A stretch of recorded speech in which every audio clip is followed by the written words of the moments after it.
აფხაზეთის ავტონომიური რესპუბლიკის მთავრობის თავმჯდომარე გიორგი ჯინჭარაძე აფხაზეთის ჯანმრთელობისა და სოციალური დაცვის მინისტრთან ერთად დევნილთა პოლიკლინიკებში არსებული მდგომარეობის გაცნობის მიზნით სამედიცინო ცენტრ დიომედის ხობისა და სენაკის ფილიალებს ესტუმრა. მთავრობის თავმჯდომარემ აღნიშნული სამედიცინო დაწესებულებების ინფრასტრუქტურა დაათვალიერა, ასევე კლინიკების ხელმძღვანელებსა და მედპერსონალს შეხვდა.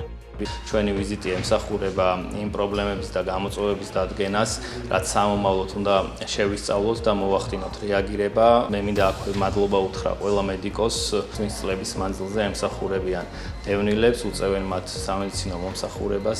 ჩვენი პრიორიტეტია პოლიკლინიკების ინფრასტრუქტურის განვითარება და თანამედროვე სამედიცინო აღჭურვილობით უზრუნველყოფა. ასევე უმნიშვნელოვანესია სამედიცინო პერსონალის გადამზადება, რათა ჩვენ დევნილ მოსახლეობას წვდომა ჰქონდეს თანამედროვე სრულყოფილ სამედიცინო სერვისებზე. სენაკის მუნიციპალიტეტი და აფხაზეთის მთავრობა მუდამ არიან კოორდინირებულ თანამშრომლობაში. ამ ეტაპზეც სენაკის მუნიციპალიტეტი მზადაა დახმარება გაუწიოს აფხაზეთის მთავრობას რეაბილიტაციაში და ჩვენი სურვილი შევიტანოთ აღნიშნულ კეთილ საქმეში.